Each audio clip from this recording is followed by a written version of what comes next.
Alrighty, welcome back everyone. We just talked about UAB joining a players association and kind of what that effect might have coming down the road. I'm a big favor of player associations, but I'm sure there will be a lot of people that are against me on that. So we'll figure out how that goes, and definitely a ton more to unpack there. But let's go to the transfer portal for the time being, and let's talk about what's going on. There has been a ton of movement over the last couple of days. The portal is officially closed, so that has wrapped up, although grad transfers do have until, I believe, midnight tonight to enter their name, but a lot of the big names are set where they are, whether that's in the portal or committed to somewhere else or staying where they are.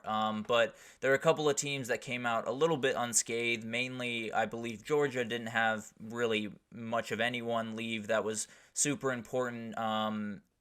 Alabama took some hits towards the end that we'll get here in a second, but definitely kind of the big dogs came out okay, and some other teams got hit, which is exactly the way that we kind of saw this unfolding. Now, I thought it would be a little bit more hectic, but we ended up getting a little bit of a quieter than I thought, although it was not necessarily quiet by any means. But let's first get to some commitments, and then we'll get to some intel for some of the guys that are still in the portal. Ja'Cory Brown, a quarterback out of Miami, has found his way to UCF, and that is a team we will be talking about quite a bit on this segment because they have been doing absolute work out there. Gus Malzahn has been doing incredible stuff in Orlando and has been bringing in some big-time guys with a couple more that he has his eyes set on. But Ja'Cory Brown, I think, is a fantastic fit for this offense. You saw John Race Plumlee do it a year ago where it was a very, run-heavy, athletic, let the quarterback go out and do his thing type offense. Ja'Cory Brown just takes that to the next level. He's going to be incredible. Now, I don't know if he's the starter, depending on how quickly he can pick up the playbook and get on the field. But I know for a fact that if you want Gus Malzahn's offense run well, you need someone like Ja'Cory Brown at the stick. So I think it'll be really interesting to watch that unfold. Tad Hudson is a quarterback from North Carolina. That was a very highly touted kid coming out of high school that just never really caught on at North Carolina. There was obviously some interesting things that happened in the transfer portal. Bringing in Max Johnson probably didn't give him as much hope, I suppose, that he was going to be the starting guy. So he found a new place to play. He ends up at Coastal Carolina. I think it's a fantastic pickup, not only for Coastal Carolina, but for him. I think whether or not he starts this year is kind of irrelevant to me. I think he's someone that can be a starter for 3 years for them, kind of the Grayson McCall type of things. Whether he finds his way back up to the ACC, I don't know, but I do think he's someone that could have a very, very good career in the G5 and possibly be a guy that we're talking about as a late round draft pick a couple years down the road here. And then Jacoby Criswell, when we talk about North Carolina quarterbacks, he was a guy that was a North Carolina quarterback for quite some time, found his way to Fayetteville for a year before finding his way right back to North Carolina. I'm sure that was a little bit of an awkward conversation he had to have with Mac Brown, but it seems like he has found his way back to North Carolina, will likely sit behind Max Johnson, as we talked about, for a year, but then this kid can absolutely hit the ground running. I think this is a very, very talented kid. I think he has a ton of ability, both with his legs and with his arm. Now, the first run at North Carolina didn't necessarily go the way that you would have loved, but the door is much more open than it was while he was there. So I think he's someone that could definitely help them out with the run game, but also just be a huge piece for them, understand the offense, and kind of get them moving a little bit up there in Chapel Hill. But I don't necessarily think it'll be this year, but at least you have someone in the wings that you feel confident in if you are Mac Brown and you have to send him out there. Devon Booth, a running back from Utah State, has committed to Mississippi State. They had to replace Rashad Amos, who came from Miami of Ohio, before finding his way to Colorado. So just an idea of what this transfer portal window looked like. But Jeff Lebby has done a great job of handling all the craziness that has happened around him as a first-time head coach. Obviously, this has been a very, very weird portal cycle that he has found himself in. And Mississippi State is probably going to struggle for the majority of next year. But at the end of the day, Jeff Lebby, at the very least, is showing that he can handle what he has to handle as a coach in the Power 5 as of right now in college football. So a couple more back-end guys here. Ryan Yates, the safety from LSU, has found his way to California. This is a kid that has played a ton of football, just not necessarily has put out the greatest tape in the world, but I do think a change of scenery could be huge for him. I think Cal needs as many bodies as they can in the back end, and whenever you can get a guy from from a program like LSU, you never really hesitate, do you? Ed Woods, a cornerback from Arizona State, has found his way to Michigan State. This is a big-time pickup for a team that is absolutely bleeding in the portal. So many guys walking out the door, especially across that defensive line, so definitely needed some help, and definitely needed Jonathan Smith to just smile a little bit, so definitely got him a little bit happier yesterday, but definitely a lot of guys leaving that program. It'll be a very interesting one to watch, but a huge pickup for them. And then you got Colton Hood, a cornerback from Auburn, who's found his way to Colorado. This was a bit of a twofer for the Buffs. They got Colton Hood's younger brother, Brandon, who is a 3-star running back in 2024, to also commit. So works out for them both ways. You get a recruit, you get a guy that can impact you right away. And I think this is a huge piece for them to help out with the back-end depth. He might actually be the guy that ends up starting across from Travis Hunter, so we'll see what happens there, but definitely tons of ability there and tons of football that he has played at a really high level, obviously, at the in the SEC. But let's get to what this kind of looks like right now, and there's a couple of names still out there. Nick Evers, I haven't really heard much about him in the portal. I think he'll probably find his way to a Group of 5 program, but who knows there. The running backs are still pretty much absolutely loaded, but we started with the D-line last time, so why don't we start with a couple other positions, and then we'll work our way down. Alabama took a little bit of a hit yesterday, and they took the hit where they absolutely could not afford to take it.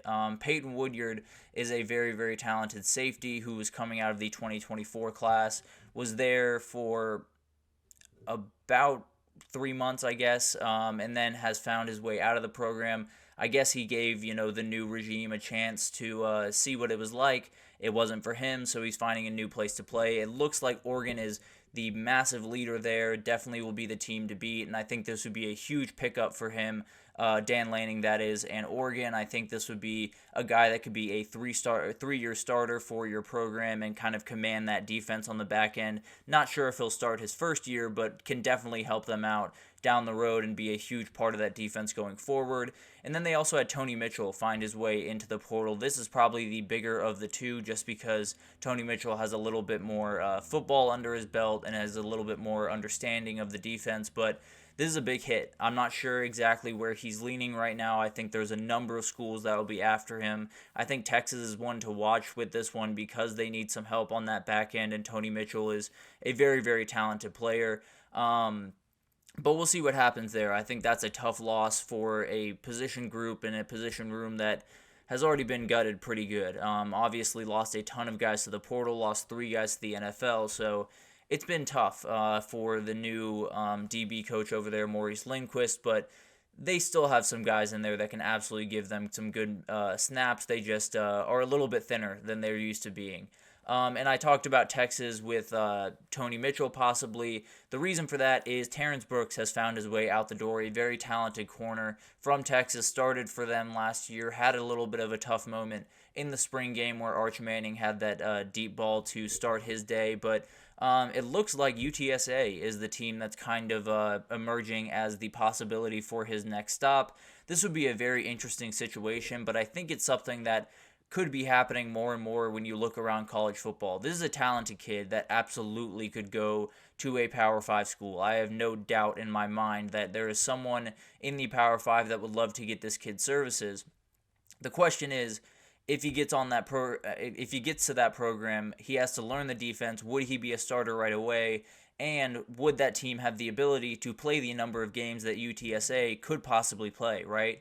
When you look at the new college football playoff model, G5 team has to get in. UTSA is a very good team that is going to have a lot to say about that G5 team, so maybe he's just setting himself up to possibly play on a big stage against a big-time team, whether that's at their home stadium or not. It doesn't necessarily matter. I think he's kind of playing this as, I'm going to go to a smaller school, I'm going to be the best player on the defensive side of the ball and make tons of plays and show my athletic ability, and possibly even make a playoff run if everything falls the way that he's hoping. So a very interesting move, something that I think we could see a little bit more down the road, especially with guys that might just be more comfortable in that state at this point and might just want to stick around. So it'll be interesting to see that kind of develop, but it seems like UTSA could be getting a fantastic corner in Terrence Brooks. And then Jason Zandamela, a very, very talented interior offensive lineman that kind of the same way of Peyton Woodyard